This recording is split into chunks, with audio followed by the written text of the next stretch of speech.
विवाह के बंधन में बंधी नई नई जोड़ियों को ताजमहल देखने या विदेश जाने के सबसे पहले भगवान शिव और पार्वती जी के मंदिर में जाना चाहिए, जिनकी अमर प्रेम कहानी के आगे आज दुनिया की बड़ी से बड़ी लव स्टोरी भी फेल है। शिव पार्वती का विवाह कोई साधारण विवाह नहीं, बल्कि प्रेम, तपस्या और त्याग, समर्पण की कहानी है, परीक्षा की कहानी है। जितने उतार चढ़ाव इस प्रेम कहानी में है, उतने आज किसी भी कहानी में नहीं मिलेंगे। अगर आपने अभी तक हमारे चैनल को सब्सक्राइब नहीं किया है तो सब्सक्राइब करके बेल आइकन को जरूर दबा दीजिएगा। पार्वती जी को भगवान शिव से प्रेम हुआ, बस उन्होंने ठान लिया कि विवाह होगा तो केवल शिव जी के साथ। लेकिन भगवान शिव को पाना आसान तो नहीं, तो पार्वती जी ने भी ऐसी तपस्या की कि तीनों लोग थर्रा गए। सबने लाख समझाया कि तुम राजकुमारी हो और महादेव एक योगी बैरागी हैं। उनके पास कोई सुख सुविधा नहीं है, तुम उनके साथ कैसे रहोगी। स्वयं भगवान शिव ने पार्वती जी की बहुत परीक्षा ली, लेकिन पार्वती जी के प्रेम और तप के आगे भगवान भी हार गए। शिव गौरी का संबंध जन्म जन्मांतर का है, इसीलिए देवी सती ने गिरिराज हिमालय के घर पार्वती के रूप में जन्म लिया। पार्वती जी जब बड़ी हुई तो रोज अपनी सहेलियों के साथ भगवान शिव के दर्शन करने कैलाश जाया करती थी। दरअसल वो मन ही मन भगवान शिव से प्रेम करने लगी थी, लेकिन ये बात उन्होंने किसी को नहीं बताई। वहीं भगवान शिव अपनी योग साधना में लीन रहते थे, उन पर किसी बात का कोई असर ही नहीं होता था। एक बार देवऋषि नारद हिमालय के घर पहुँचे।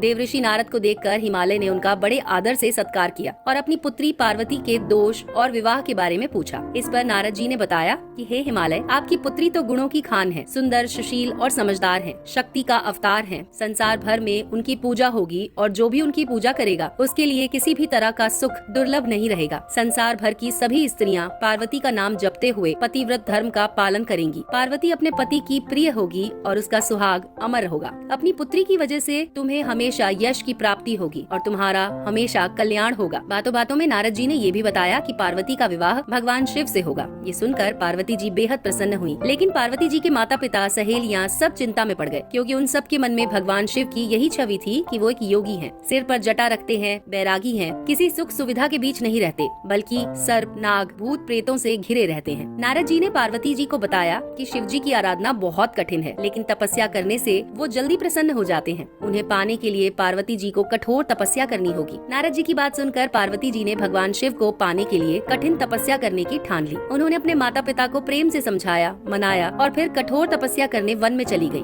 कहते हैं पार्वती जी जब तपस्या करने के लिए जाना चाहती थी, तब उनके माता पिता उन्हें इस बात की अनुमति नहीं दे रहे थे। इससे पार्वती जी बहुत दुखी हो गयी। ये देखकर पार्वती जी की सहेली उनकी सहायता करने के लिए उन्हें अपने साथ वन ले गयी, जहाँ पार्वती जी ने प्रसन्नता के साथ अपनी तपस्या शुरू कर दी। इस दौरान उन्होंने अपने शरीर को तपस्या से सुखा लिया था। वहीं पुनर्विवाह न करने की तय कर चुके शिव को भगवान विष्णु ने पार्वती का वरण करने के लिए मना लिया था। शिव ने पार्वती की परीक्षा लेने के लिए सप्त ऋषियों को भेजा, जिन्होंने शिव जी के बारे में बहुत बुरा भला कहा, शिव जी से विवाह ना करने के लिए मनाया। लेकिन पार्वती जी का प्रण अडिग था। सप्त ऋषियों की बात सुनकर वो हंसने लगी और उन्होंने कहा, माना कि मेरे भगवान शिव में बहुत अवगुण हैं, लेकिन मेरा तो एक ही मन है और उसमें केवल भगवान शिव बस चुके हैं। मैं तो उनके लिए अपना सब कुछ हार चुकी हूँ। अब मैं उनके गुण दोषों को क्यों देखूं? मुझे तो स्वयं भगवान शिव 100 बार मना करें तो भी मैं करोड़ों जन्म तक यही कहूंगी कि मैं केवल भगवान शिव से ही विवाह करूंगी, नहीं तो कुंवारी ही रहूंगी। भगवान शिव के प्रति पार्वती जी का ऐसा प्रेम देखकर सप्त ऋषियों ने उन्हें प्रणाम किया और वो चले गए। भगवान शिव भी स्वयं बटु वेश में पार्वती जी को समझाने पहुंच गए, परंतु शिव जी ने भी पार्वती जी के संकल्प के आगे हार स्वीकार कर ली और वो पार्वती जी को उनके संग परिणय सूत्र में बंधने का वचन दे बैठे। इस वचन को शिव जी ने फागुन मास कृष्ण पक्ष की चतुर्दशी यानी कि शिवरात्रि पर पूर्ण किया। शिव और शिवा का महामिलन शिवरात्रि को हुआ, इसीलिए इस दिन को महाशिवरात्रि कहते हैं। कितनी कठिनाइयों को सहन करते हुए महलों की राजकुमारी पार्वती जी पर्वत वासिनी बन गयी। पार्वती जी ने एक बार अपने लिए घर की इच्छा भी की, तब शिव जी ने उन्हें लंका बना कर दी। वास्तु विप्र रावण जो दक्षिणा में शिव जी को पाने की इच्छा से पूजन करने आया था, पार्वती जी ने सोने की लंका उसे ही भेंट कर दी, परंतु शिव जी को रावण के साथ जाने नहीं दिया। पार्वती जी ने किसी भी जन्म में भोले भंडारी के प्रेम के अतिरिक्त कोई धन